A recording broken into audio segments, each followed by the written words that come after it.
But before we begin with our book, that is Flamingo, there is something in the writing portion that we would like to do.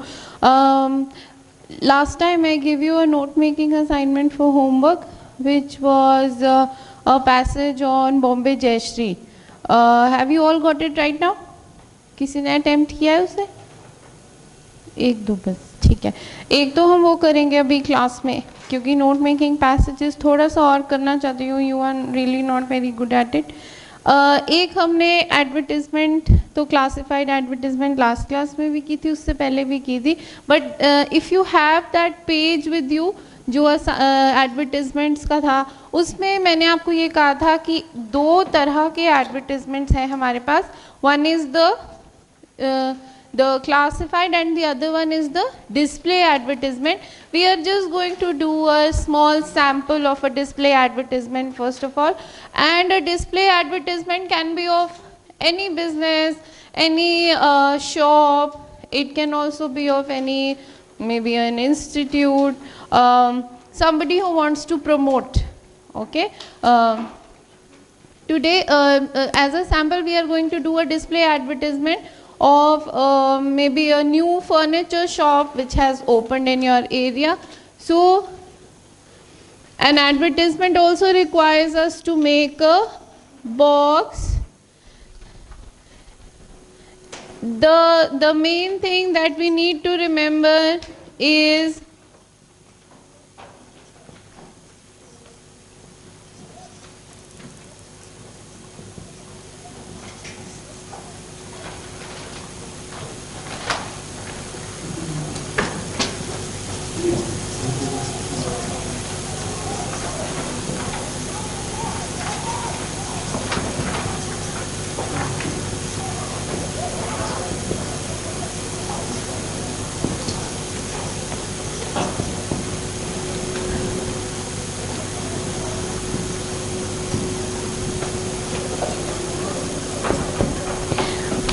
the first thing that I have written is the use of fonts.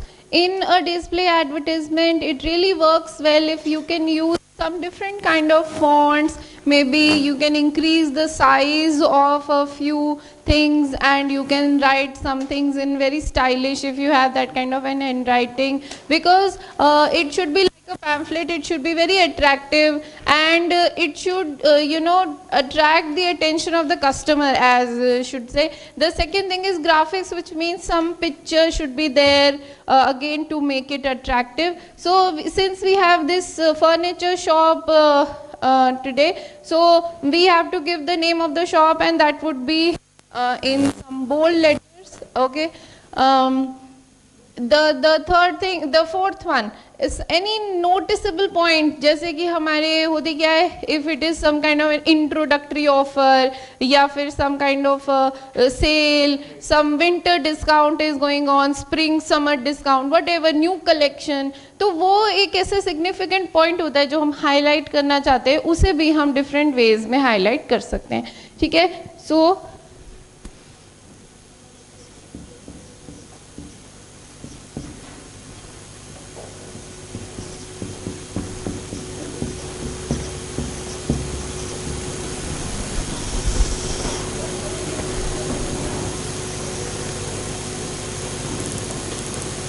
आप चाहें तो अपनी खुद की भी बना सकते हैं, जैसे भी आप चाहें. इसका कोई रूल्स एंड रेगुलेशंस तो होते नहीं. Whatever you want to make, how good you are.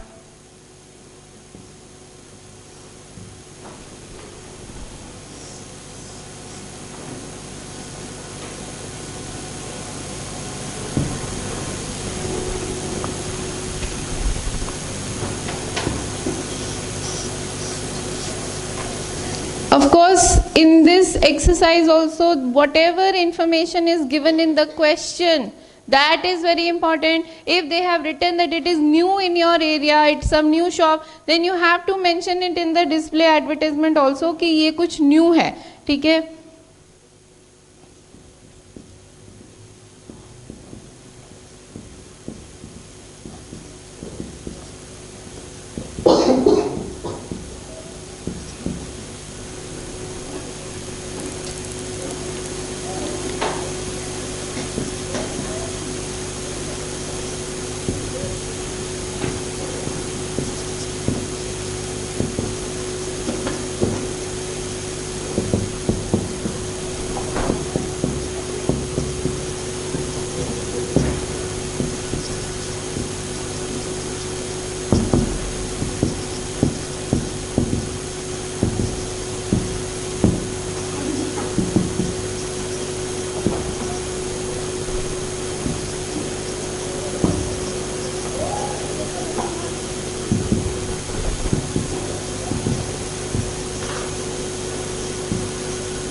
At the bottom of the advertisement, we give a dividing line or a partition, because here we are going to write the full address of the place. So it should be, you just make a partition and write the address. Of course, we should not have such spaces left. So maybe what you can do is,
the fifth point, the use of bullets. This is what I was talking about, a few points giving details of whatever you offer. क्योंकि ये तो कुछ चीज़ें सिर्फ bold में हो सकते हैं, ये कुछ हम पॉइंट्स में लिख सकते हैं, किसी शॉप की क्या स्पेशलाइजेशन है, क्या नया आया है, क्या डिस्काउंट पे है, कुछ भी आप कुछ चीज़ें पॉइंट्स में लिख सकते हैं. But don't use points like 1 2 3, always use bullets. ऐसे डैशेस लगा सकते हैं, नहीं तो राउंड वाले बुलेट्स बना सकते हैं, एरोज बना सकते हैं, जो भी आप अच्छे से बना सकें, that you can make, but never use 1 2 3 numbering.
Write down this question quickly, because this is what you are going to make right now.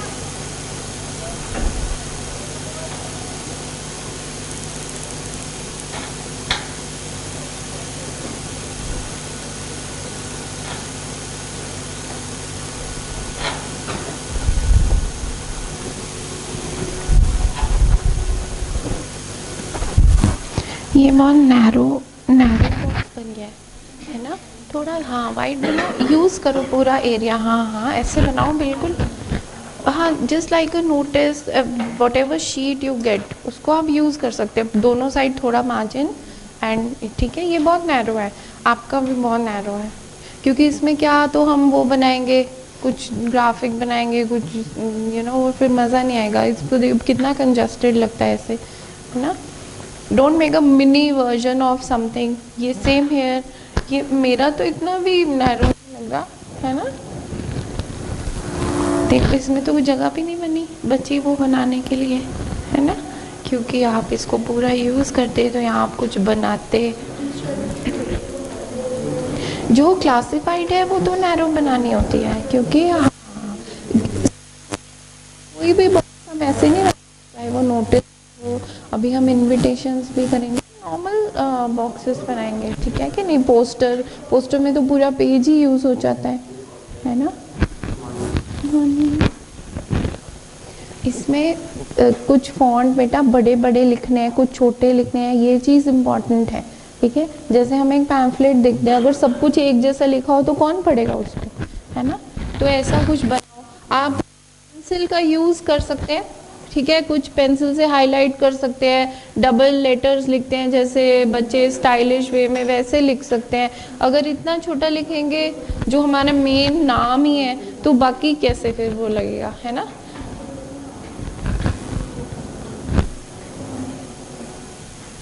मुझे तो लिखने नहीं आते, कोई बड़े अच्छे अच्छे कैलीग्राफिक फॉन्ट्स होते हैं, बच्चे लिख सकते हैं, अगर आप में वो है टैलेंट तो बिल्कुल यहाँ लिख सकते हैं।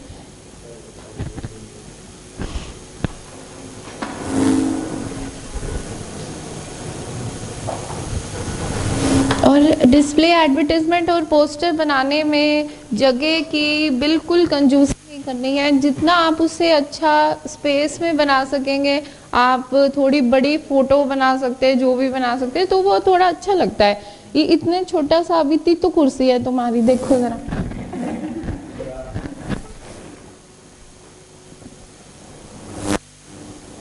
बहुत छोटा है आपका भी, इसका भी बॉक्स बहुत छोटा है, पहले ही इतना मार्जिन तो दिया ही हुआ है वहां, और तुम्हें मार्जिन छोड़ने की क्या जरूरत है ना। तो सिर्फ नाम में वो जगह पूरी होगी, ऐसे लग रहा है आधा तो तुमने सिर्फ नाम में ही कवर कर दिया है, अगर थोड़ा और वाइड बनाओ इसको।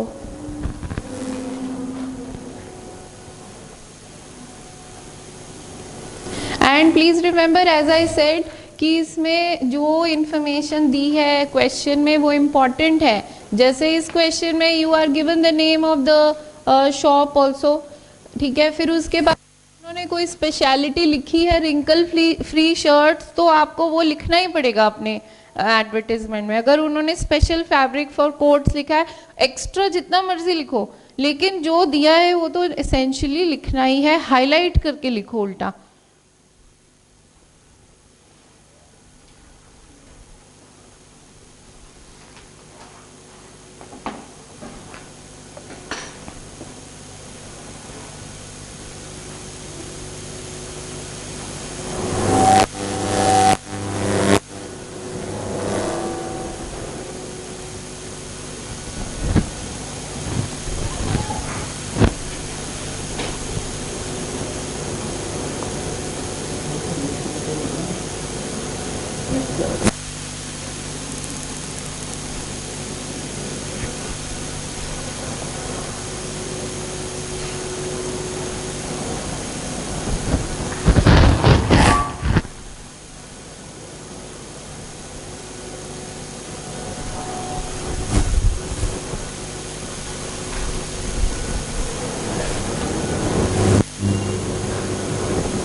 In case of a display advertisement and a poster, it happens sometimes that because we have to draw and this that, so you just let your imagination flow on paper, but please take care that you don't take too much time.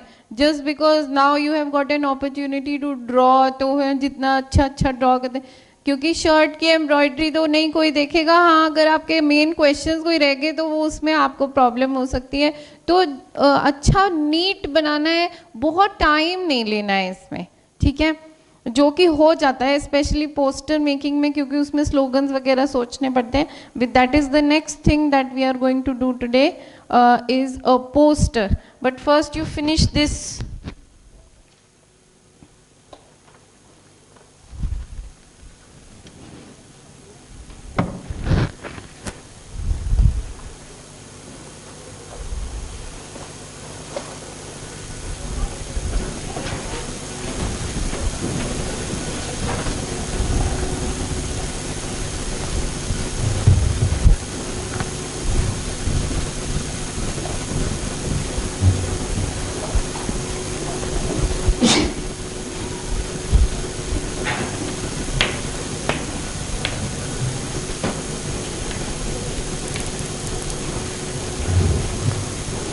आपके exams चल रहे,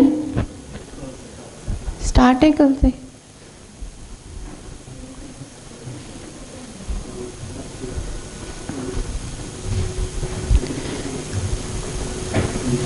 This week or next week, I would just request you to give me some time. अगर कोई हमें extra class के लिए time मिल सके morning में, whatever टाइम, तो प्लीज़ आप स्पेयर करके मुझे बता देना, जिसमें मेजॉरिटी कंफर्टेबल हो।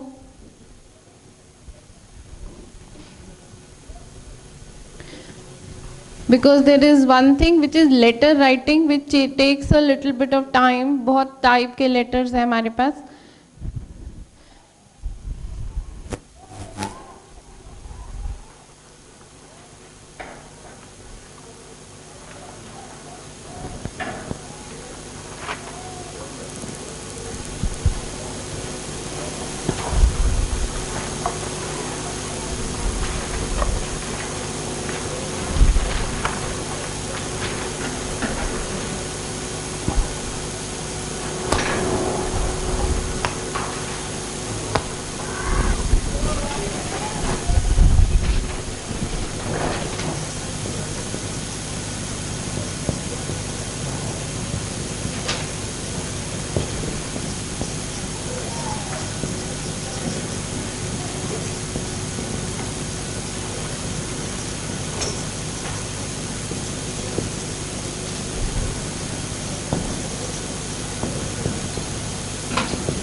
पोस्टर मेकिंग एक किसी तरह की एडवर्टिजमेंट नहीं है, ये एक अवेयरनेस हो सकती है, ये किसी चीज़ के लिए प्रमोशन हो सकती है। जैसे कि कई बार government of Haryana, government of India की तरफ से किसी चीज़ के लिए, जैसे मान लो पल्स पोलियो के लिए, they want to make the citizens aware कि एक पल्स पोलियो ड्राइव चल रहा है, इतनी तारीख को इतने बजे ऐसे है। या फिर कई बार आपने देखा होगा जैसे मैराथन्स होते हैं, so number of posters are displayed at different places, ताकि सिटीजन्स को इवेंट का पता लग सके, अब उसमें क्या क्या खास चीज़ें हैं, वो क्यों ज़रूरी है, what is the importance of it, ये चीज़ें उसमें आती हैं। इसीलिए हमने लिखा है कि इसका कोई टॉपिक, थीम हो सकता है या इवेंट हो सकता है। मतलब इवेंट तो अगर होगा तो फिर उसका डेट, टाइम और प्लेस भी होगा, ठीक है। अगर कोई थीम है जनरल, मान लो एक पोस्टर आपके इसमें दिया हुआ है ब्लड डोनेशन का, पर वो भी इवेंट है क्योंकि उसका भी डेट, टाइम, प्लेस होगा। मे बी जैसे हम एक पोस्टर अभी बनाने जा रहे हैं, awareness against mosquito bites which leads to dengue and malaria, ठीक है, या चिकनगुनिया या डिजीज। तो वो अवेयरनेस है, उसका कोई डेट टाइम या प्लेस नहीं होगा, वो जनरल अवेयरनेस होगी। तो हम उसे कहेंगे टॉपिक या थीम, जो कि ज़रूर होना चाहिए। फिर स्लोगन होते हैं कुछ, ठीक है, कि फिटनेस, अगर मानो मैराथन का है तो फिटनेस पे कुछ अच्छा सा बढ़िया सा कुछ स्लोगन, ठीक है। अगर ब्लड डोनेशन पे है तो जैसे होता है डोनेट ब्लड सेव लाइफ, ऐसे कोट्स में लिखा होता है, वो स्लोगन हो गया। ऐसे अगर हम मान लो मलेरिया का बना रहे हैं तो मॉस्किटो बाइट्स पे कुछ भी स्लोगन अच्छा लगता है, कोई विजुअल ज़रूर उसमें इंक्लूड कर सकते हैं, ठीक है।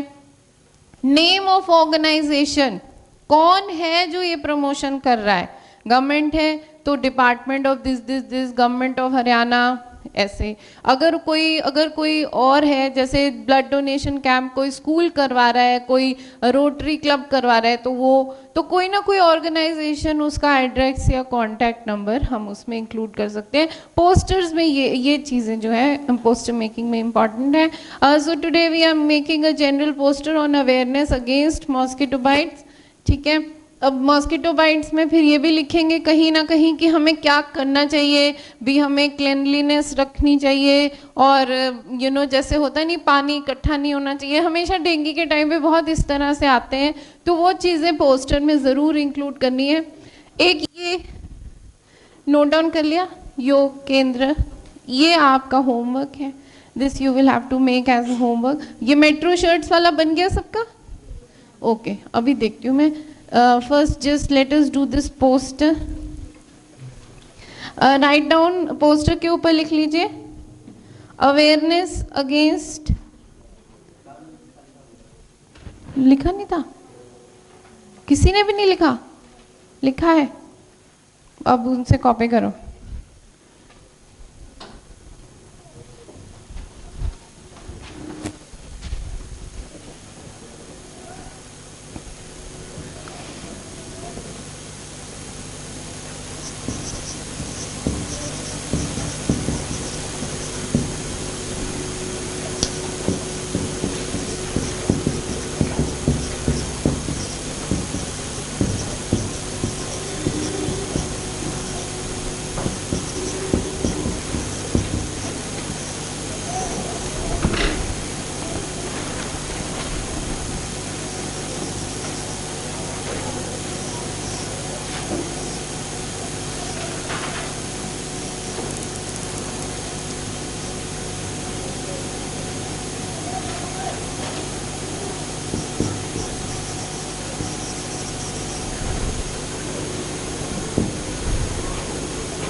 ये मक्खी ज़्यादा लग रही है ना? मैं ये इमेजिन, ये मॉस्किटो होता कैसा है, ऐसे नहीं होता ना? कैसा होता है? कोई अच्छा सा मॉस्किटो बनाए तो मुझे दिखा देना।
ये ना लंबा थोड़ा ज़्यादा है, इसको हाँ हाँ इसको थोड़ा ऊपर करके, मतलब एक फिर भी एक स्क्वायरिश हम थोड़ा रख सकते हैं ना, वैसे तो ठीक है।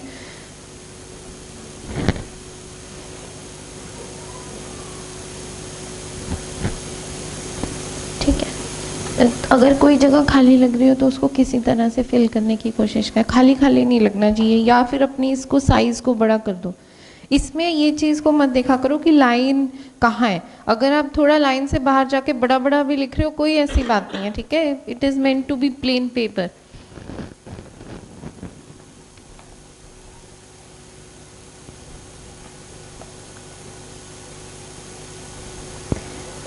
एक ना तुम दोनों के इसमें एक चीज़ है, देखो रिंकल फ्री शर्ट्स को उन्होंने स्पेशली मेंशन किया है, ठीक है। तो कहीं पोस्टर में वो चीज़ थोड़ी हाईलाइट होनी चाहिए कि हम ये नया एडवर्टीजमेंट, सॉरी पोस्टर कह रही हूँ, एडवर्टीजमेंट क्यों निकाल रहे हैं, अभी हमने कुछ नया, तो अगर उसको थोड़ा हाईलाइट कर देना, है ना, तो अच्छी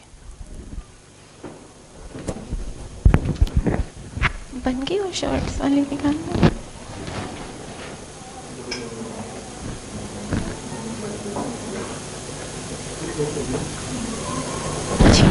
है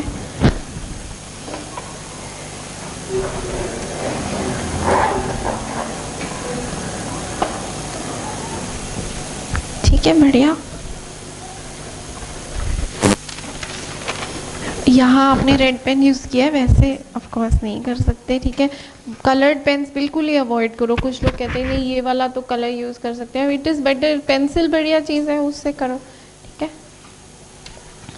जगह बहुत छोटी ली ना, तो ये थोड़ा सा क्लटर्ड हो गया है, पर अगर हम पूरा जब एग्ज़ाम में भी ध्यान देके कि ऐसे मत, ऐसी जगह पे अपना आंसर मत शुरू करो जहाँ जगह की कंस्ट्रेंट हो जाए, ठीक है ना। तो जहाँ हम खुला डुला अपना बना सके ऐसी जगह पे शुरू करो, देख लो पहले, जज कर लो, ठीक है। ठीक है, नीचे एड्रेस भी है, ठीक है, बढ़िया, बहुत अच्छा। हाँ ये तो फिर भी मच्छर जैसे लग रहा है।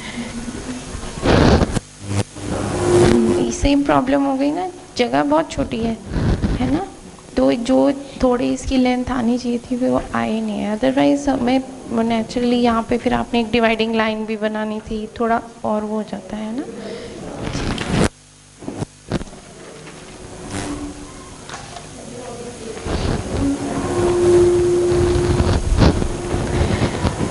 वही सेम प्रॉब्लम जगह की है ना, तो वाइड तो कर दिया, अब लंबा नहीं है, उल्टा हो गया ना। देखो ये स्पेशली लिखा है कि they are offering kind of long term diploma courses and short term courses, तो फ्री ऑफ कॉस्ट नहीं लिख सकते, क्योंकि कोई भी किस्म का डिप्लोमा या डिग्री पहले तो फ्री ऑफ कॉस्ट नहीं होगा।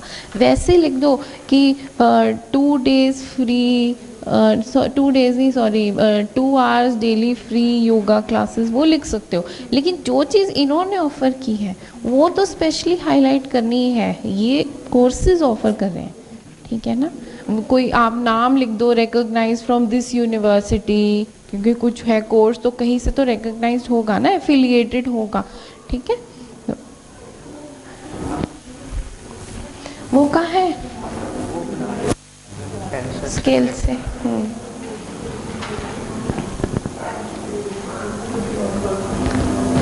यहाँ पे भी डिवाइड ज़रूर करना, ठीक है, जहाँ पे हम अपना वो लिखते हैं, ठीक है, बढ़िया है। शर्ट जो नहीं है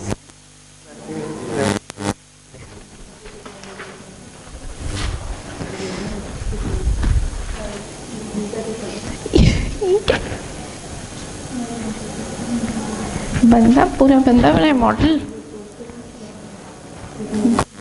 हाँ शर्ट यहाँ है, ठीक है। New range limited stock, new range भी और लिमिटेड स्टॉक भी, दोनों चीज़ होती है, हो सकती है। नाम ठीक लिखो इसमें, अगर मिसेस एंड सन्स यूज़ किया है तो वो भी लिखो, ठीक है, इसको ऐसे। अच्छा, इसमें अब हमारे हाईलाइट क्या था हमारे क्वेश्चन में, फैब्रिक क्या था, रिंकल फ्री था, और दूसरी क्या चीज़ थी, कोट्स का नया फैब्रिक या स्पेशल फैब्रिक। हमें तो यहाँ पे ऐसे कुछ भी नहीं दिख रहा, मैंने बार बार फिर, अरे मच्छर कितना अच्छा बने,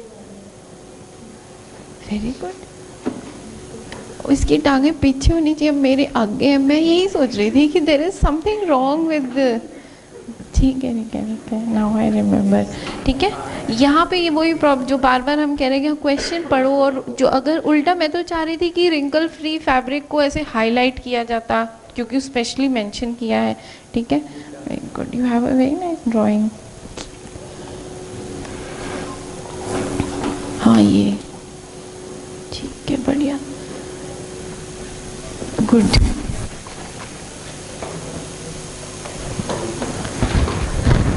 रामदेव वाला भी बना लिया।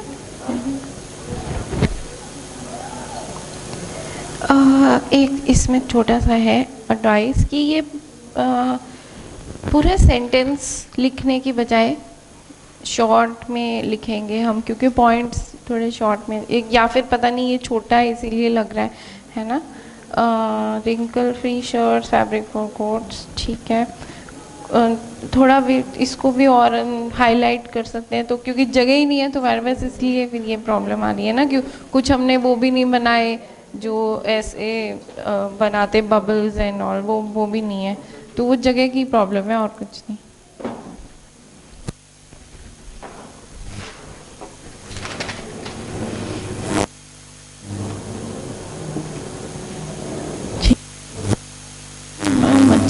मच्छर का मौत ज़्यादा लग रहा है ना, थोड़ा सा नीट होना पड़ेगा इसमें। और ये जैसे ये है, इसको फिर या तो रहने दो, है ना, क्योंकि एक बना दिया, दो बना दिया, अगर हम सारे ऐसे करेंगे फिर वो थोड़ा सा मिक्स हो जाता है। आई थिंक ये लिखा ठीक है, बस इसको अवॉइड करो, ठीक है, फिर वो और थोड़ा नीट लगेगा।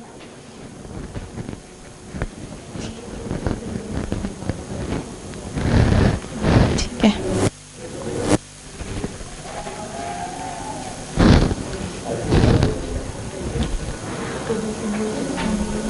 ठीक, गुड। पोस्टर बन गया सबका? ठीक है। पोस्टर के लिए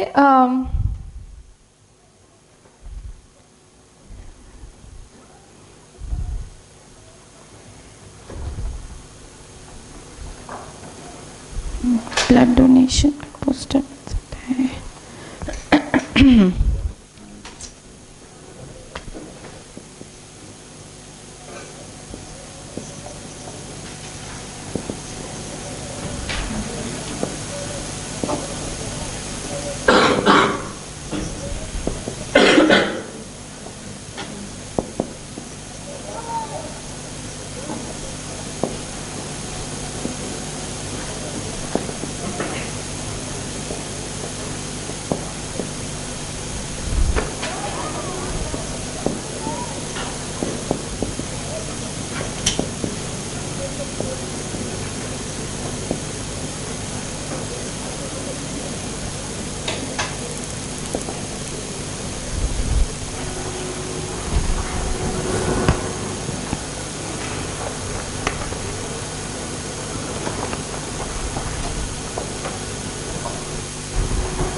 I am distributing some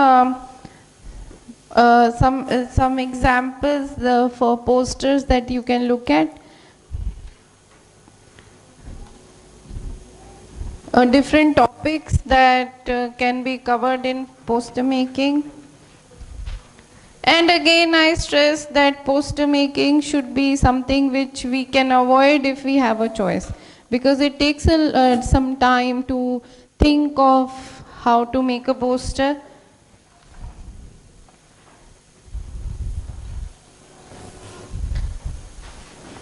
ये एक पोस्टर आपको आई डोनेशन कैंप के लिए या फिर कैंप है, आई डोनेशन कैंपेन है, उसके लिए दिया है. This you can easily do as homework.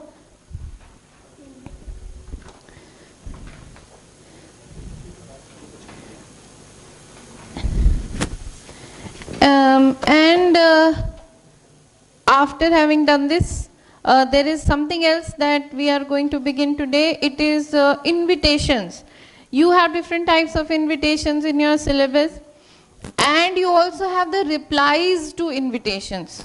Okay, if you are given an invitation in writing, you of course write a reply.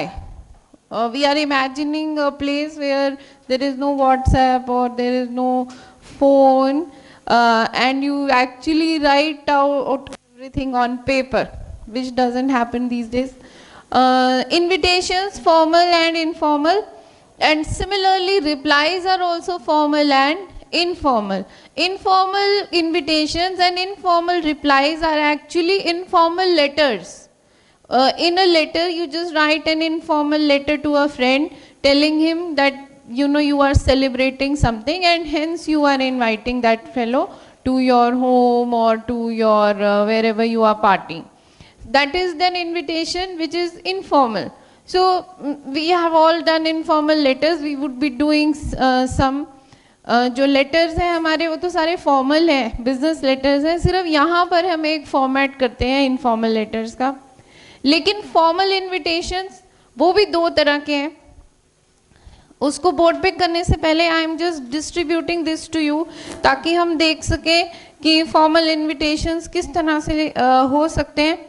Card की तरह, इनविटेशन कार्ड्स हमने बहुत देखे हैं ऑफ कोर्स, उन कार्ड्स की तरह हम इनको बनाते हैं. उनकी अलाइनमेंट भी हमें उसी तरह से देखनी पड़ती है कि सेंट्रल अलाइनमेंट हो, उसमें भी हम डिफरेंट फॉन्ट्स का यूज कर सकते हैं, समझे? कि मतलब अगर हमने कोई, जैसे मान लो चीफ गेस्ट का नाम लिखना है तो वो हम थोड़ा सा बड़ा या बोल्ड करके लिख सकते हैं। दूल्हा दुल्हन का नाम लिखना है जैसे, तो वो फिर थोड़ा सा हम डिफरेंट फॉन्ट में स्टाइलिश वे में लिख सकते हैं। तो ये चीज़ें जो हैं, जैसे कि आपके सामने अभी जो आई हैव डिस्ट्रीब्यूटेड, उसमें फॉर्मल इनविटेशन ही देखना, 1 और 2 लिखा है, सबके पास है?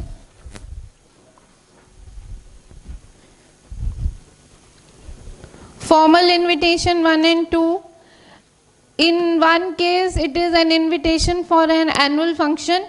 इसको हमने डिफरेंट क्यों लिखा है? क्योंकि एक चीज ध्यान देखो कि ये इनविटेशन किसकी तरफ से है।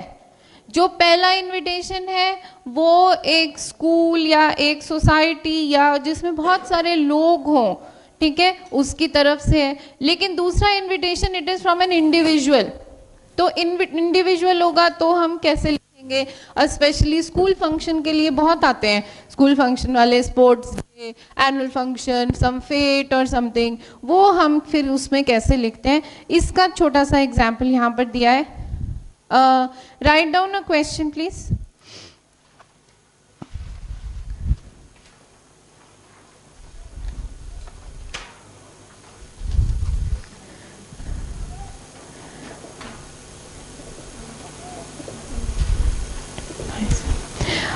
Draft formal invitation. यहाँ तो मैं फॉर्मल इनविटेशन वर्ड यूज कर रही हूँ, कई बार नहीं भी यूज किया होता क्वेश्चन में, तो ये आपकी अपनी जजमेंट है कि क्या इवेंट है, हमें इसमें फॉर्मल रखना है या इनफॉर्मल रखना है, ठीक है? Right formal invitation.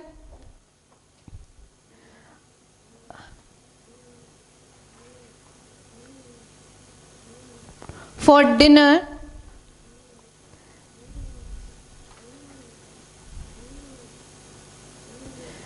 being hosted by Mrs. and Mr. O.P. Gupta to celebrate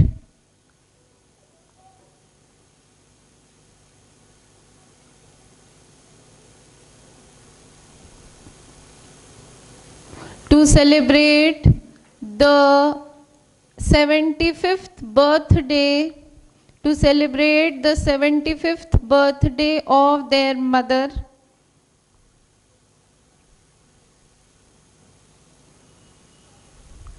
at the Leela Palace Hotel, New Delhi.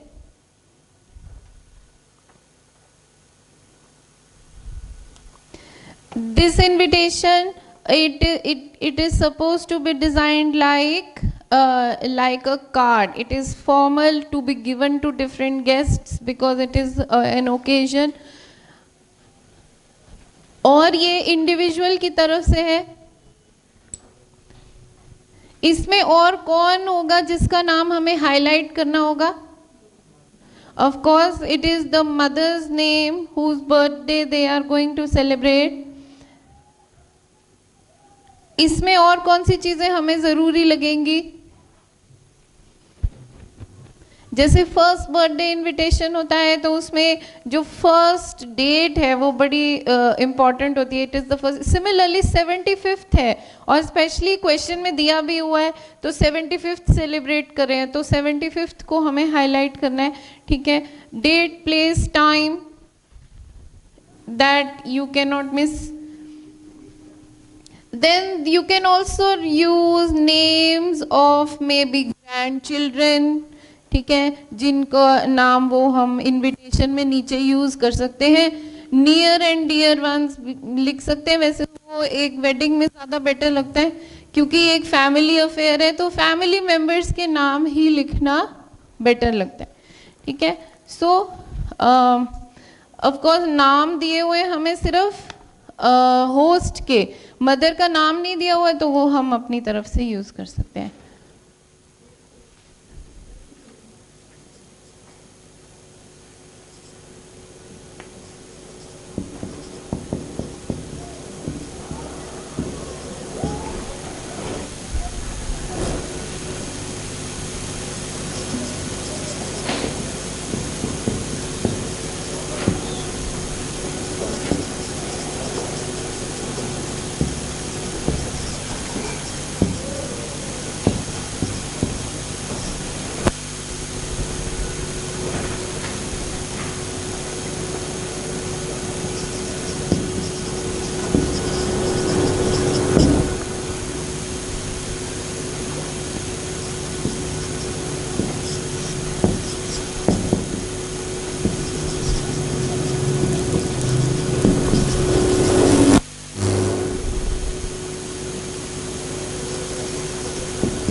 इस केस में since we have tried to keep it centrally aligned, तो हमें थोड़ा सा लिखते हुए देखना पड़ता है कि मेरी लाइन कहाँ से शुरू होगी कहाँ ख़त्म होगी।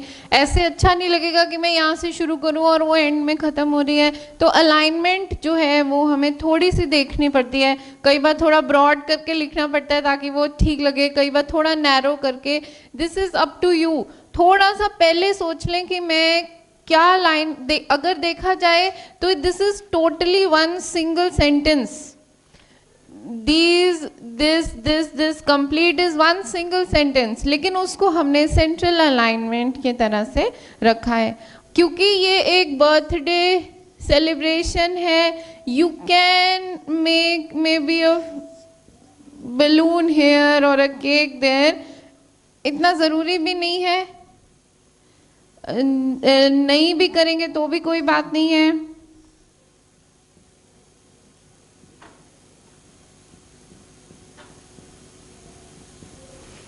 लेकिन ये जो वर्डिंग है और उसकी अलाइनमेंट है, नीटनेस, स्पेशली नीटनेस बहुत ज़रूरी है इस केस में। अगर आप कोई डिफरेंट फॉन्ट यूज़ कर सकते हैं, इसको कैपिटल में भी लिख सकते हैं, थोड़ा सा अपनी पेंसिल से उसे थोड़ा शेडिंग कर सकते हैं, जैसे भी आप उसको चाहें। 75th को थोड़ा सा बोल्ड करके लिख सकते हैं, ठीक है।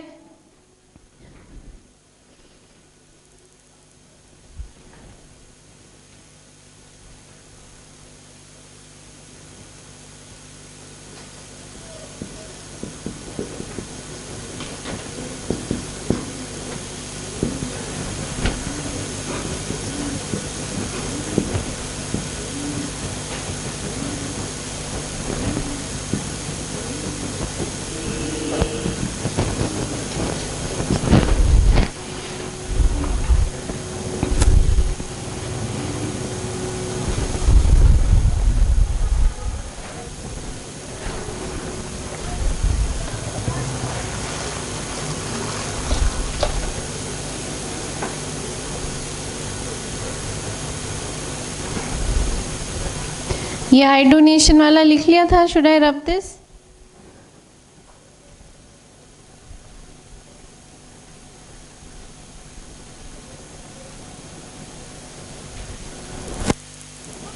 अगर आप चाहें तो डेट और टाइम यहाँ लिखकर जगह इसके नीचे भी लिख सकते हैं, वो आपकी शीट पे जगह पे डिपेंड करता है, आप इसको ऊपर नीचे कर सकते हैं, ठीक है। थोड़ा सा इसकी अलाइनमेंट देख।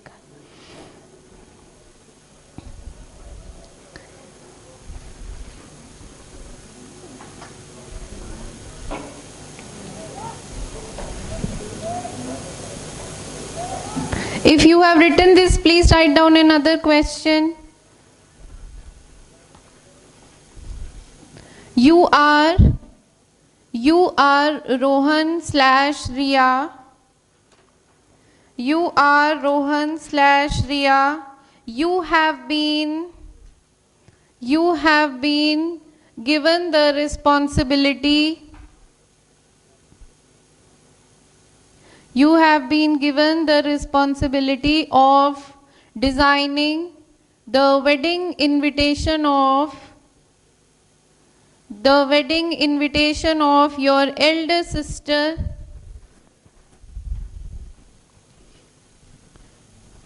by your parents,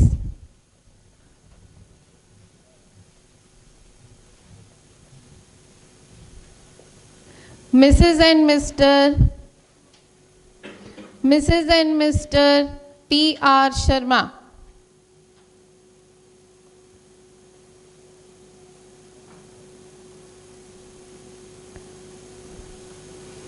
So you are supposed to design a suitable wedding invitation.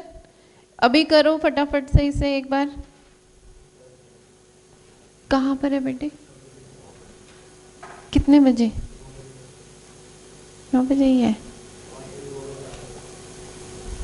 देखो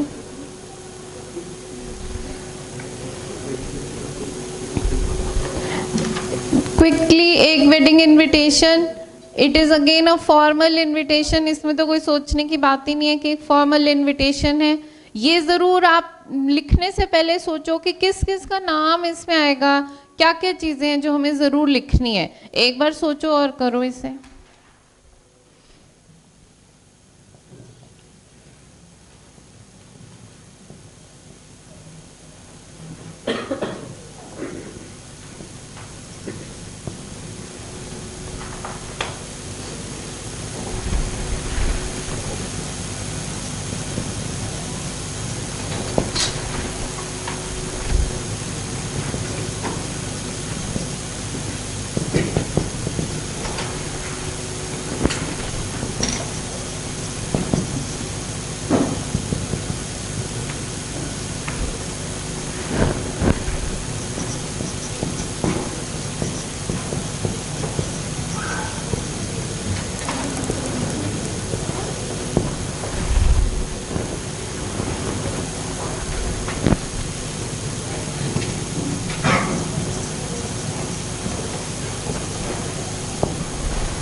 वेडिंग इनविटेशंस तो सबने बहुत देखे हैं।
से वो नोट डाउन जरूर कर लेना। These points are important.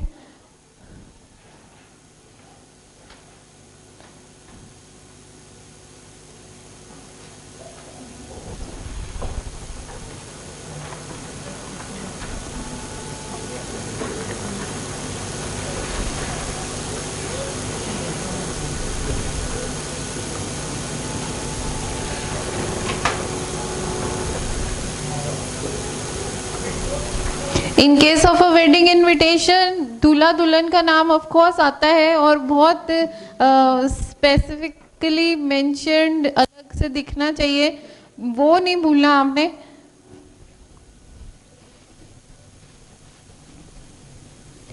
अब इस केस में देखो, बर्थडे इनविटेशन के केस में हमने फिर भी एक आधा बैलून बना दिया था।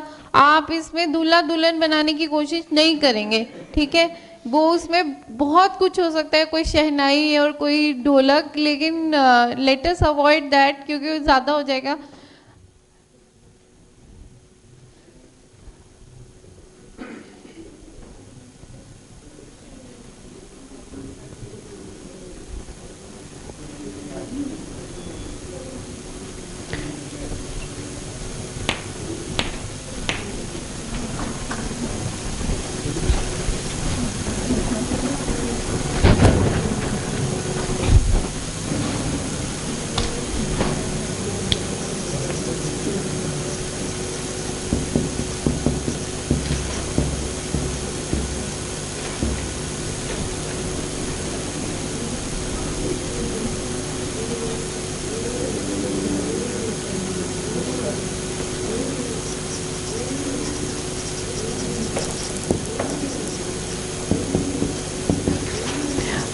एक चीज़ और, यहाँ पर शादी जो इनविटेशन है वो लड़की की तरफ से डिज़ाइन हो रहा है या from the boy side? From the girl side. तो उस केस में आपको इस तरह से लिखना है कि लड़की का नाम ऊपर आए, ठीक है, क्योंकि जो सेंटेंस है वो कॉन्टिन्यूटी में कैसे बनेगा? Cordially invite you to the wedding of their daughter, तो नेचुरली लड़की का नाम ऊपर लिखना पड़ेगा। तो सेंटेंस इस तरह से सोच कर ही लिखना शुरू करना है, ठीक है।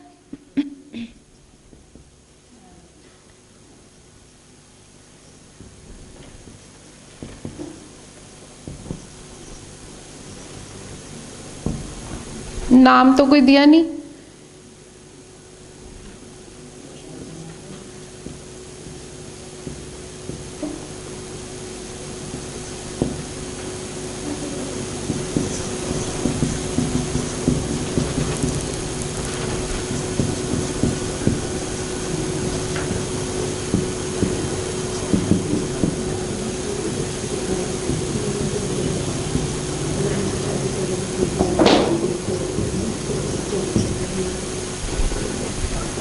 ये थोड़ा सा इधर हो गया, ये थोड़ा उधर शिफ्ट होना चाहिए था.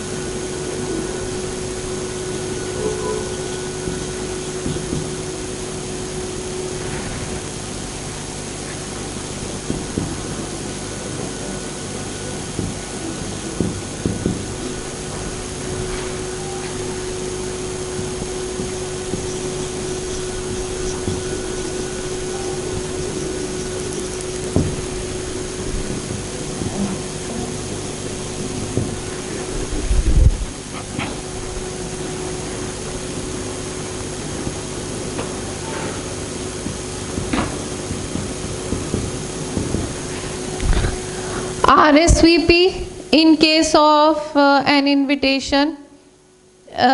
It is the name of the person or the whatever the contact number where the reply can be sent. क्योंकि an invitation always deserves a reply. So here even if you can write the name of a person, but you must write a contact number.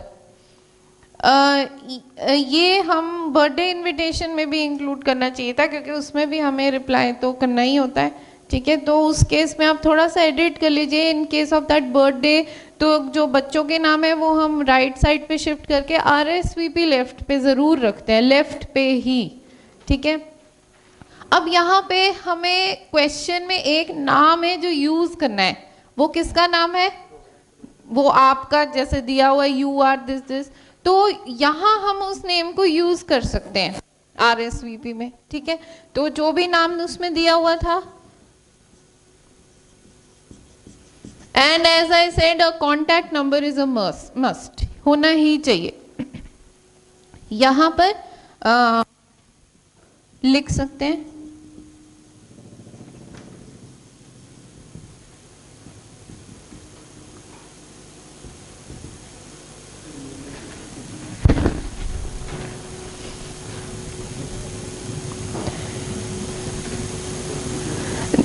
Formal kind of wedding invitation. Of course इसमें बहुत सारे Indian wedding जैसी चीज़ें missing हैं कि तारों की छाँव में बारात और डोली और वो सब, वो हम नहीं लिख सकते. We have to keep it simple. इसलिए सिर्फ डेट, टाइम और प्लेस, दैट्स इट. ठीक है, वो खाने वाले अपने आप ही समझ जाते हैं कि इस टाइम पे डिनर होगा ही, है ना. लिखने की क्या ज़रूरत है कि डिनर एट 8. ठीक है, so this is how we would formulate a wedding invitation, जो कई बार आ जाता है. एक बर्थडे इनविटेशन क्या है, एक हम करेंगे ऑफ कोर्स स्कूल की तरफ से. स्कूल वाला इंस्टीट्यूशन वाला जो है वो ज़रूर आ जाता है, from the principal and staff and students. but that we would be doing next time along with the replies. replies बड़ी important है. ठीक है, एक होमवर्क के लिए इनविटेशन लिख लो. अभी आपके पास होमवर्क के लिए एक डिस्प्ले एडवर्टीजमेंट हो गई है, एक पोस्टर हो गया है और एक formal invitation. Write down. You are Ramesh Tyagi,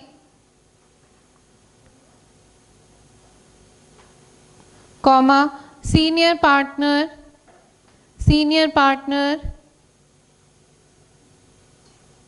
in the firm Tyagi and Sons, in the firm Tyagi and Sons, full stop. Draft an invitation for the opening ceremony of your new office. Draft an invitation for the opening ceremony of your new office at VIP Road, Zirakpur.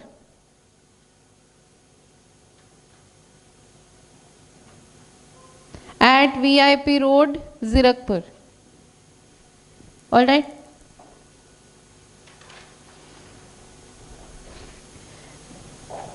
And now we would be coming to our book, and I hope you have all got your book today, Flamingo.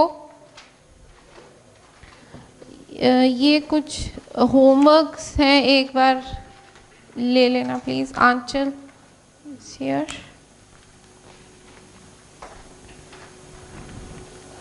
अग्रिम,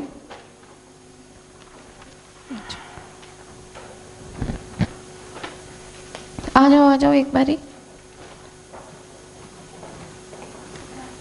अग्रिम, ये sentences देख रहे हो आप, इसमें आपने किया क्या है, मतलब एक लंबा सेंटेंस और लंबा सेंटेंस और लंबा, इतने you are not suppose to write. देखो ये वाला देखो कितना कंफ्यूजिंग सा है ना. इसमें आप क्या लिखना चाह रहे थे, shoe stores and shoe in all over, मतलब कि अगर हम कोई एब्रीविएशन यूज़ भी करते हैं तो इतनी ज़्यादा एक सेंटेंस में नहीं यूज़ करते. पहले तो आपने यहाँ भी ऐसे किया है, यहाँ भी ऐसे किया है, सॉरी ये देखो यहाँ भी दो दो तीन तीन इकट्ठी नहीं यूज़ करनी है, ठीक है, ताकि वो पढ़ने वाले को समझ में भी ना आए. और दूसरा, थोड़ा सा जब हम इसका जिस्ट बनाते हैं, पॉइंट्स बनाते हैं, तो जो थोड़े मतलब आप समझो इम्पॉर्टेंट नहीं है उनको हम नहीं यूज़. जैसे आप लिख रहे हो skip and jump kind of footwear, ये तो एक जस्ट एक किसी चीज़ को उन्होंने डिस्क्राइब किया. मेन तो वो ये बात कह रहे हैं कि वो कंफर्टेबल है, फ्लैट है, एयरी है, ये इम्पॉर्टेंट है. लेकिन क्योंकि ये कंफर्टेबल है तो आप इसमें उछल कूद कर सकते हो, ऐसा वो कह रहे हैं, पर वो कोई एक इम्पॉर्टेंट पॉइंट नहीं है. हम क्या करें, बार बार उसको हमने रिपीट, ऊपर भी हमने यही लिखा था, नीचे भी हमने उसे रिपीट कर दिया. और ये जो लाइन थी ना, आपने ऑलमोस्ट एक लाइन को दो हिस्सों में तोड़ा है बस. ये पूरी लाइन ऐसे ही है, comfortable, airy, marvellously, hop skip and jump. Hop skip and jump तो इकट्ठा था, आपने उसको तोड़ के 2 पॉइंट्स बना दिए. आपने सिर्फ ये देखना है कि चीज़ जो बात कही जा रही है रिपीट तो बिल्कुल भी नहीं होनी चाहिए, ठीक है. और इम्पॉर्टेंट पॉइंट्स लिखने हैं, क्योंकि ऐसे करने से होगा क्या, इम्पॉर्टेंट पॉइंट्स कोई ना कोई रह जाएंगे, ठीक है. तो वो इसका थोड़ा सा ध्यान रखो. कोशिश करेंगे कि एक ही हो, है ना, और इकट्ठी तो 2-3 तो बिल्कुल भी ना हो. फाइन. और ये यहाँ पे जैसे लिखा है ना, treading with high heels, pointed shoes. ये high heels and pointed shoes एक पॉइंट था कि वो ट्रेड का मतलब होता है एक्सचेंज करना, कि अब लोगों ने हाई हील्स छोड़कर और पॉइंटेड टोज जो अनकंफर्टेबल उनको छोड़ के फ्लैट पहनना शुरू कर दिया. तो ये तो एक ही लाइन है, वही चीज़ जो है यहाँ पे, ये एक ही लाइन को आपने पॉइंट और सब पॉइंट कैसे बना दिया, है ना. तो यहाँ पे हमने क्या लिखा है, ठीक है, हाई हील्स को ट्रेड कर दिया, यानी चेंज कर दिया. क्या चेंज कर दिया, ओपन सैंडल से जुत्ती, कोल्हापुरी, स्लिप ऑन, ठीक है, इनसे चेंज कर दिया. मेड इन इंडिया वाला ये वाला, ठीक है, ठीक है. मतलब कोशिश कि थोड़ा सा और बेटर इसको कर सके.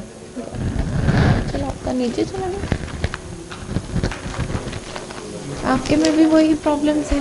देखो आपने भी सेम वही लिखे हैं जो कि हमें नहीं लिखने चाहिए. अब देखो bye bye to high heel shoes, ये तो वो लिख रहा है, हम थोड़ी ना लिखेंगे, हम तो सिर्फ लिखेंगे नो हाई हील्स, ठीक है ना. कि हम इस तरह की टर्मिनोलॉजी नहीं यूज़ करेंगे, हम तो बहुत शॉर्ट में लिखना चाह रहे हैं, ठीक है. Time for, sorry, on flat ground, ये मुझे समझ में एक्चुअली नहीं आया, तो फिर मैंने शायद इसको फ्लैट, है ना. फिर देखो ब्रीद इन स्प्रिंग एयर, वो ये लिखना चाह रहे हैं कि पैरों को थोड़ा हवा मिलती है, तो हम एयरी लिख सकते हैं, टोज कैन ब्रीद लिख सकते हैं, है ना.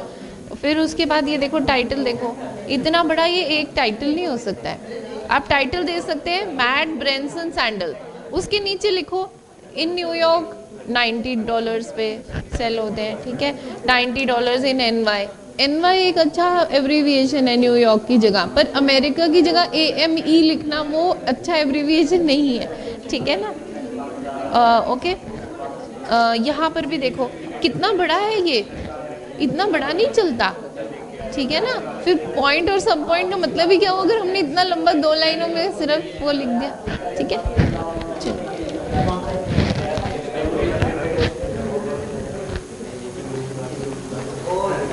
शुभम,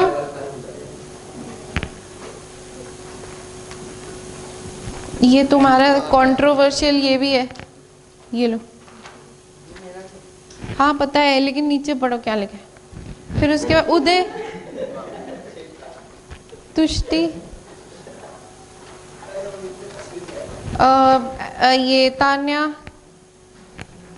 कौन सी तान्या है देखो, आकांक्षा, ऋषु, अमनदीप,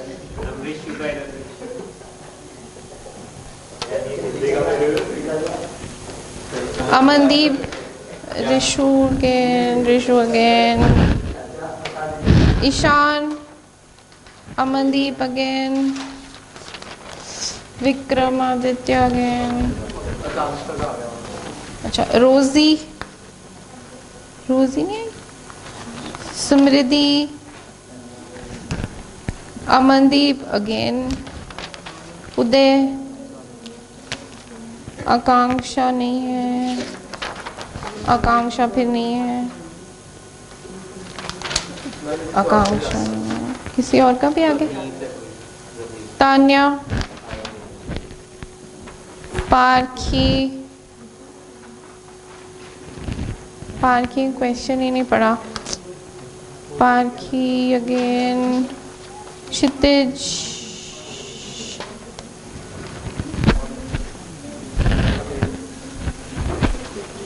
और रवनीत का और भी है, बच्चे होमवर्क करते हैं फिर आते हैं। रवनीत, तुष्टि, ये भी आपका है, ये भी आपका है, दोनों आपके हैं, ये भी आपका ही है शायद, देखो नहीं, हाँ इकट्ठे थे ना इसलिए। ऑल राइट, बाकी जिन्होंने दिया नहीं उनकी क्या बात है। Open your book please. Tanya तुम्हारा भी कोई होमवर्क नहीं था पिछली बार चेक करने के लिए? करवा दिया था, ठीक है। और आपका? अच्छा ठीक है। द फर्स्ट लेसन ये सब ने किया होगा ज़रूर। द लास्ट लेसन है ना,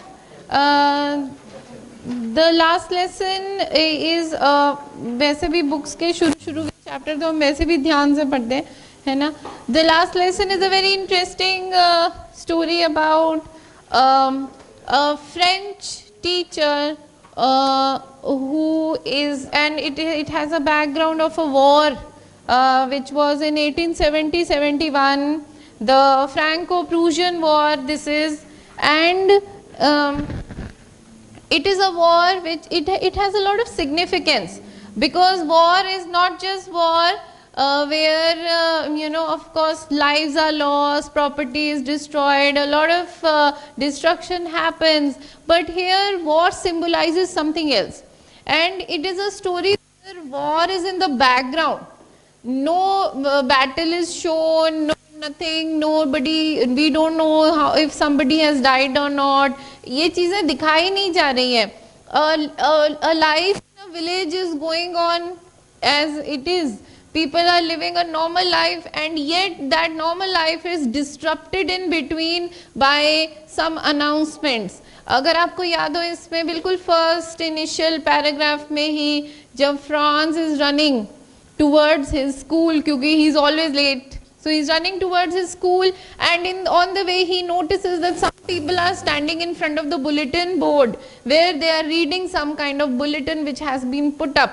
तो वो ये बात बोलता है कि आजकल बहुत बार बुलेटिन बोर्ड के आसपास people are standing and some kind of news regarding the war is put up on the board, so he thinks this must be some news, so he doesn't care about it, he doesn't have the time to read and he runs. मतलब कि लोगों की normal life इस तरह से बीच बीच में disrupt होती रहती है जब कोई ना कोई नई न्यूज़ वहाँ पर लगती है, लेकिन इस बार this time it is different, because even the life of France is going to be affected by it, and everybody in the village, actually every child in the village, because now since the German forces, the Prussian forces, Prussian अब term use नहीं होता, क्योंकि उस time में it was Germany and a few areas surrounding it जो एक साथ, जैसे यूएसएसआर था, ठीक है, फिर वो रशिया और कजाकिस्तान और ये सब में टूट गया।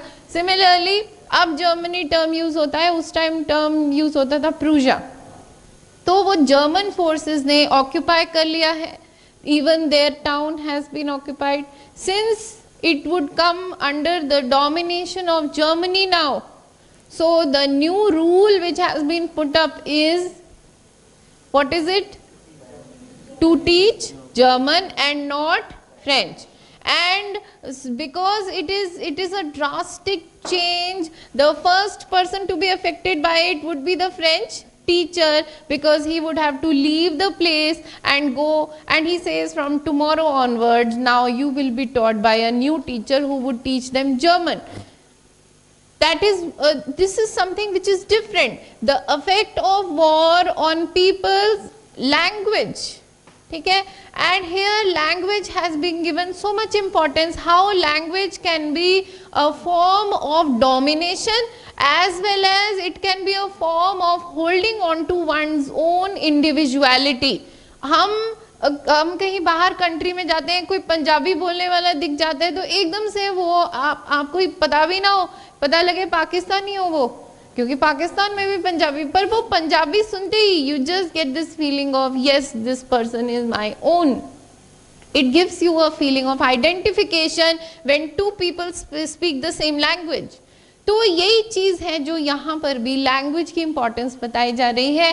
द लेसन, क्योंकि टाइटल इसका द लास्ट लेसन है, the lesson which the teacher gives to his students on the last day of school is the importance of their own language. That is one. If you hold on to your language, you will hold on to your identity as a Frenchman. Nobody can take that from you. ये जो domination वो कोशिश करने की कोशिश कर रहे हैं कि जर्मन सिखाई जाएगी, because they want to snatch away even your identity from you. वो कहता है you know, even if you can't speak one sentence in French properly, who will call you a Frenchman? Okay, so that is one. The second lesson, दो lessons इसमें बड़े important है, वो है procrastination of learning, postponing learning. France बार बार क्या करता है, वो सोचता है कि चलो आज छोड़ो, आज कहीं भाग जाते हैं, कहीं घूमने चले जाते हैं, कहीं कुछ बाहर बटरफ्लाईज है, इतना अच्छा मौसम है, बाहर जाते हैं, कल पढ़ लेंगे, कल सीख लेंगे वो. And this is not just the case with one child, it is the case with every child in the village. They would just postpone their learning, and now it has come to this day when there is no tomorrow, there is no other day left where they would be able to learn their own language. And this is what he says, जो learn करना है आज कर लो, क्योंकि कल का कोई पता नहीं है. तो ये दो लेसन्स इस चैप्टर में बड़े इंपॉर्टेंट है. स्टोरी किस तरह से आगे बढ़ रही है, of course we all remember this. The boy is running towards his class, he is late. You know, one part of his mind tells him कि मौसम बड़ा अच्छा है, it is spring time, let me just roam about. But he knows, he just overcomes it कि छोड़ो नहीं school जाना है. He overcomes it and he runs. Why is he running? Because he is afraid of his teacher. What is the name of his teacher? M. Hamel. M. Hamel is the name of his teacher, and he is a very strict person. He has an iron ruler which he keeps under his arm, and the children are really afraid of him, and he would shout at them. He would even use his ruler on them, and he's very strict. So he's afraid, and you know, he just wishes that when I reach there, there would be so much commotion in the room that, you know, I would just slip onto my desk and nobody would notice me.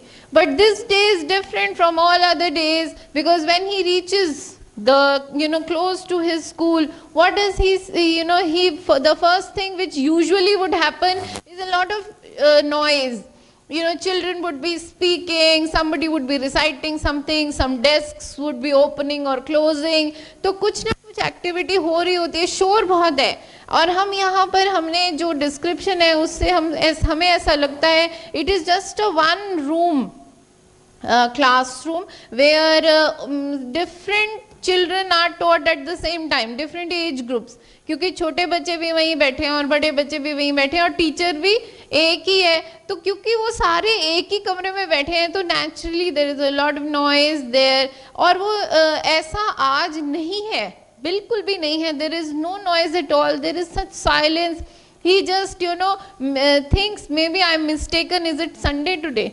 But no, it is not Sunday, because from the open windows he can see that the children are sitting at their desks and they are all busy in reading, and still it is so quiet. And now because it is so quiet, he just cannot sleep. He has to go in front of everybody. He goes there, he's blushing, he's red, he knows abhi डांट पड़ेगी. He goes on to his desk, but the teacher very politely, lovingly says, Franz, you are late, we were going to begin just without you. Okay, and he sits down. He notices that his teacher is wearing his new, not his new, but his Sunday coat. Sunday coat is a special coat that he has kept just for church on Sunday. तो Sunday को अच्छे कपड़े पहन के जाते हैं. He is wearing that green coat and he is wearing this special hat. And Franz thinks that there must be something special today. Maybe some important person has come to visit the school. But it is not so, because there is another different thing which is happening. पहली थी कि सब लोग बैठे थे. क्या थी? The dress that the teacher was wearing. The third thing was that in the benches which were at the end of the class, which were usually empty, the elders of the village were sitting there. Okay, and this was again strange to him कि ये क्या कर रहे हैं यहाँ पर. And then the teacher sat down and told what was like a thunderclap to him. This word has been thunderclap. होता क्या है? जैसे बिजली गिरती है हम कहते हैं, ठीक है, उस तरह से उसको एक शॉक लगता है जब टीचर अनाउंस करता है that this is his last day today and from tomorrow a new teacher would be teaching them German. This is a declaration, this is a result of the war which is going on between France and Germany. ठीक, अब ये चीज जो है उसके लिए इतनी shocking है एंड इमीडिएटली उसको वो सारी चीजें याद आती हैं जब जब उसने अपनी लर्निंग को पोस्टपोन करके सोचा कि चलो मैं कल पढ़ लूंगा, और इस चक्कर में वो कभी भी पढ़ नहीं पाया. He is not a good student. जब वो स्कूल आ रहा था तब एक बात का और भी डर था उसे कि उसने अपना होमवर्क नहीं किया था. और होमवर्क क्या था? He had to learn the participles, the rule of the participles, लेकिन वो उसे याद नहीं किए थे. एंड पुअर फ्रांस, जो चीज़ उसे याद नहीं थी बारी भी उसी की आई सुनाने के लिए. और जब वो खड़ा होता है, he is again blushing red because he opens his mouth to speak, he fumbles, he is not able to recite the participles. And today especially he wished, I would give anything to recite the rule of the participle without making any mistake. वो कह रहे आज तो मैं चाहता था कि मैं बिना कोई गलती किए सुना देता, अपने टीचर को खुश करता, लेकिन ऐसा नहीं हो पाता है. Now comes the important bit. There are 3 things that the teacher says. जब फ्रांस नहीं सुना पाता है वो उसे कहता है बैठो. क्यों?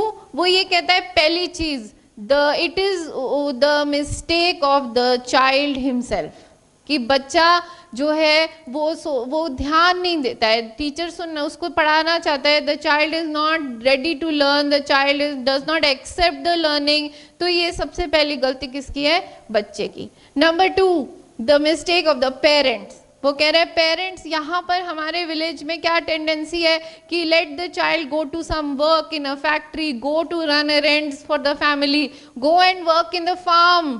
स्कूल भेजने की बजाय वो पसंद करते हैं कि बच्चों से काम ही करवा लें. The mistake of the parents. The third, the mistake of the teacher himself. वो कहता है मेरी भी गलती है, ये जो तुम्हारे साथ जो हो रहा है उसमें I am also equally responsible. He says sometimes I have been too strict, sometimes I have wished to have a holiday. तो मैं क्या करता हूँ, स्कूल को ताला लगाया, फिशिंग करने चला गया, not thinking about you. Sometimes I would just say go and water my garden. जाओ मेरे पौधों को पानी दे आओ, बच्चा भागा खुशी खुशी बाहर पानी देने के लिए, कौन पड़ेगा, पानी देने चलते हैं. तो he says it is the mistake of the teacher also. So 3 people who are responsible for this state in which the student is right now: the student, the parent and the teacher. So he mentions these 3. And then he comes to the important lessons that he wants to give. He says, look at you, who would call you a Frenchman when you can't even speak one sentence in French properly? And he says, this is the importance of the language. It is the key to the prison. ये term आपने जरूर याद रखनी है जो teacher use करता है, key to the prison. Because we see if somebody, it is not in the hand of an individual कि वो उसकी कंट्री जंग हार जाती है या जीत जाती है. अगर उनके ऊपर किसी का कब्जा है, we become dominated, we are not independent any more. लेकिन वो कहता है if we are in prison we still have the key in our hands. If you do not lose your identity until the oppressor cannot take away your identity, till then you are free, even though you are in prison. So this is the importance of the French language. He says it is the greatest language in the world. He dedicates all of his teaching to this language. And of course, he is sad because children have always postponed their learning. वो हमेशा कल पे टालते रहे और in the end there is no tomorrow which is left. Okay. Then फिर वो बच्चों को कुछ होमवर्क देता है, वो बच्चे अपना अपना काम कर रहे हैं. छोटे बच्चे कुछ ड्राइंग कर रहे हैं, बड़े बच्चे अल्फ़ाबेट्स बना रहे हैं, और जो पीछे बैठे हैं वो भी अपनी कोई पुरानी किताब निकाल के चश्मा लगा के they are reading. Just in honor of this one teacher who has dedicated 40 years. You have to remember 40 years of his life in this village. तो वो जो लोग पीछे बैठे हैं शायद उनको भी इसी ने पढ़ाया हो, ठीक है, इसीलिए वो यहाँ पर हैं. ये तो एक चीज हो गई. उसके बाद आता है उसकी पर्सनल लाइफ. हमें MML की पर्सनल लाइफ के बारे में सिर्फ इतना ही पता है कि 40 इयर्स से वो यहाँ पढ़ा रहा है. फिर फ्रांस उसकी तरफ देखता है and he is looking at everything in the room, और वो जैसे हर चीज को अपने मन में मेमोराइज करने की कोशिश कर रहा है कि ये रूम ये बाहर गार्डन, ऊपर उसका घर जहाँ पे उसने अपनी पूरी लाइफ स्पेंड की है. वो कहता है कि यहाँ पे वो पेड़ भी हैं जो पूरी बिल्डिंग को के साथ खड़े हैं, कुछ ऐसी वाइन्स हैं जो पूरी बिल्डिंग को कवर कर रही हैं, जो इसने खुद लगाई अपने हाथों से. तो वो चीज़ें वो मेमोराइज करने की कोशिश कर रहा है. France is feeling so bad for him and he says I can hear the moving of furniture on the floor above, जो कि उसकी सिस्टर मूव कर रही है. Most probably she is packing all her luggage so that they can go. अब इसका मतलब ये है कि एक उसकी सिस्टर और एक वो जो वहाँ पर रहते हैं. Then he says it is time for the class to be over, क्योंकि बेल बजती है, क्लॉक स्ट्राइक करती है 12 and it is time for the class to be over. And he stands up. He wants to say something, but he chokes with emotion. It is as if the tears choke him down. He cannot speak. He turns and he writes in bold letters, "Vive la France." Vive la France means long live France. And after that, he just motions the class to be over because he is so emotional right now. He cannot speak anything. So it is his last dedication to his country. And then there is the music of the army band which is playing in the background. Again एक reminder कि war है, ये एक war zone है और war का effect लोगों की लाइफ पे किस किस तरह से पड़ सकता है. ठीक है, it's a small story. We have just a few important things. पहली चीज,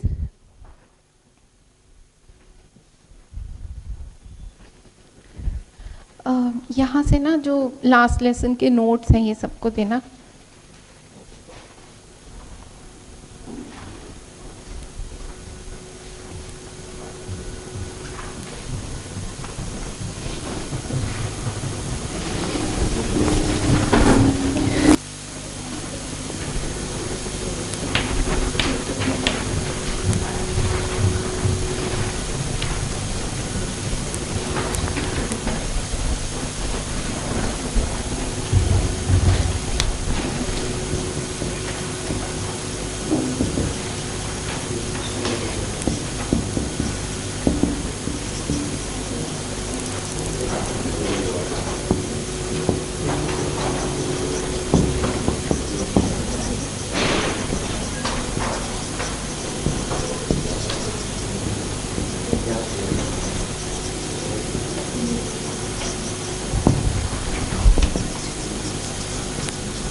far as patience is concerned, there is something which Franz thinks about. Today, when the teacher was teaching, he was teaching so patiently without getting angry that for the first time, Franz felt that he could understand everything.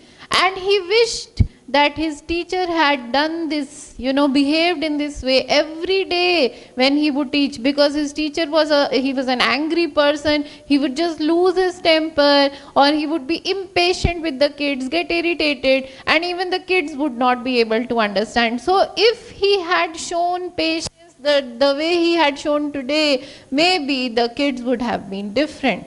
Okay.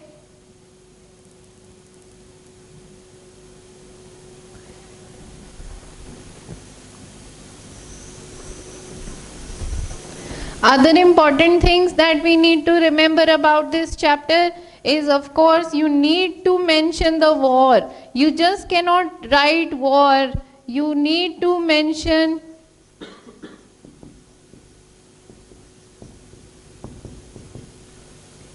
which war, at what time.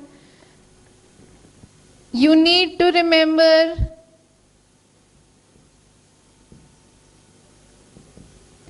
that M. Hemmel spent 40 years serving the village.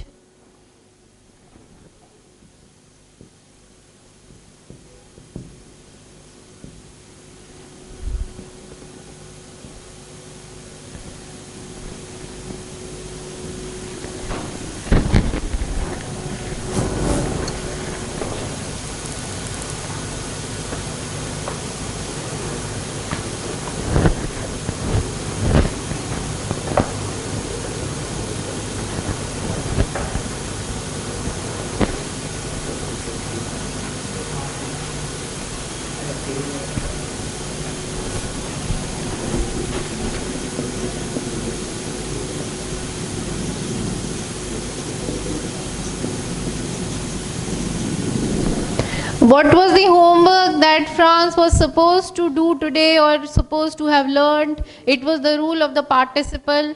ये भी नहीं भूलना है आपने.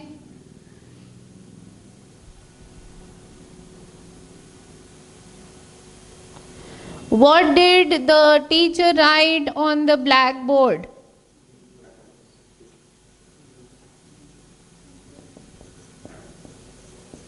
Vive la France, long live France.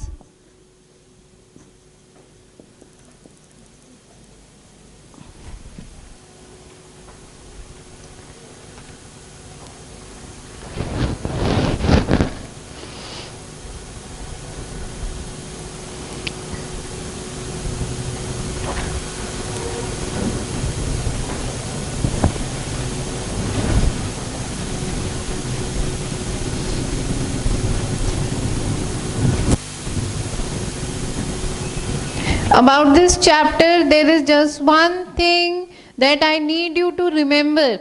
There is a term when we do the theme of the chapter. तो ये दो चीज़ें तो हैं ही हैं जो उसके last lessons हैं. एक important theme है, वो है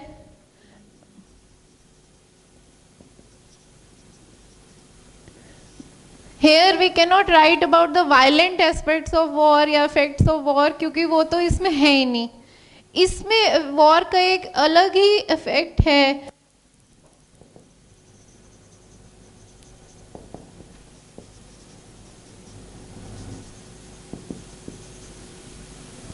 It is called linguistic chauvinism. What is the meaning of what is chauvinism? When you consider yourself superior and for no reason at all you consider other people inferior. Here the reason is linguistics, the language.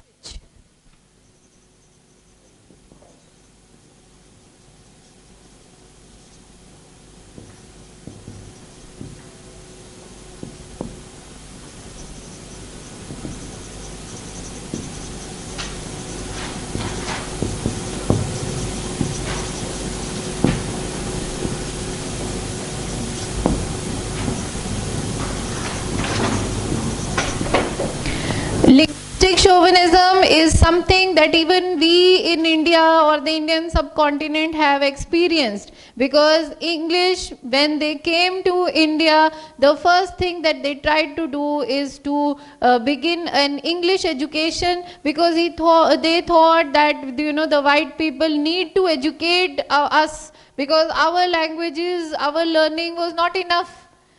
It was not civilized enough to be considered, we are not even fit to become their servants. हमें servants बनने के लिए English आनी चाहिए, इसीलिए उन्होंने ये English education system शुरू किया यहाँ पे. Again that chauvinism of language, where because my language is superior, तो एक इन्फीरियोरिटी कॉम्प्लेक्स जिससे हम आज भी नहीं निकल पाए हैं, कि जिसको इंग्लिश नहीं आती वो इन्फीरियर है. That has been inculcated into our bloodstreams. It has been inculcated into our system of education, that our own languages have forever becomes inferior to the language of the ruler. Okay. Similarly, of course, in this chapter it is German.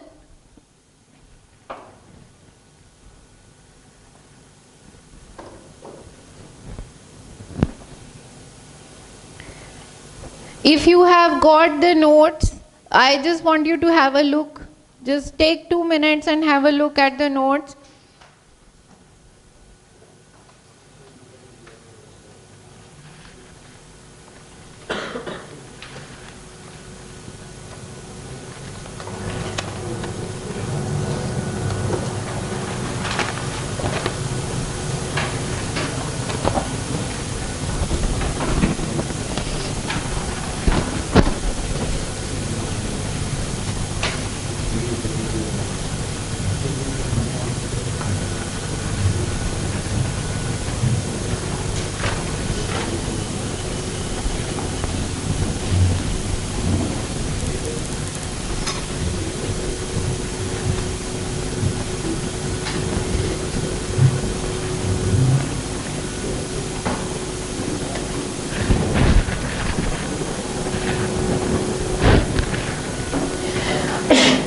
एक 5 minute का last exercise जो मैं करना चाह रही थी, this was something which was given to you as homework in the last class.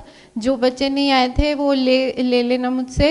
It was a note making passage on Bombay Jayashri. जिन्होंने कर लिया है वो भी एक बार नोट डाउन कर सकते हैं.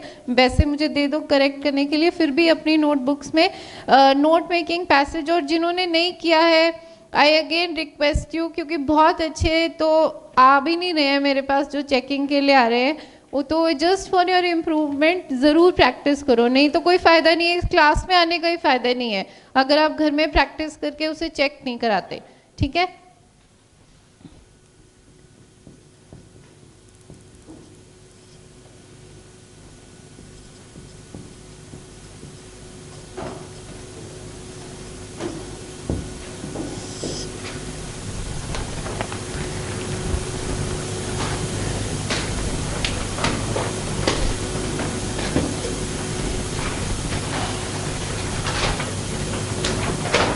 इसका टाइटल कुछ भी जो आपको अच्छा लगे आप दे सकते हैं.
फर्स्ट नोट्स, हाँ जी। 2.1 में नॉमिनेटेड है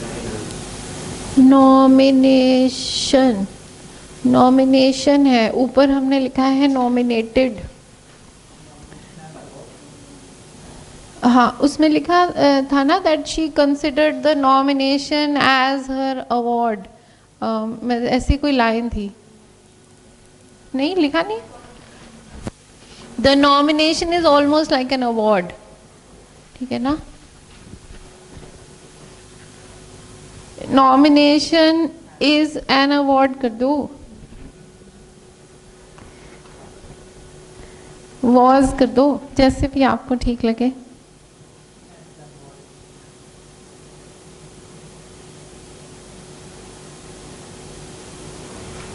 It was a very easy passage, those who have tried to do it.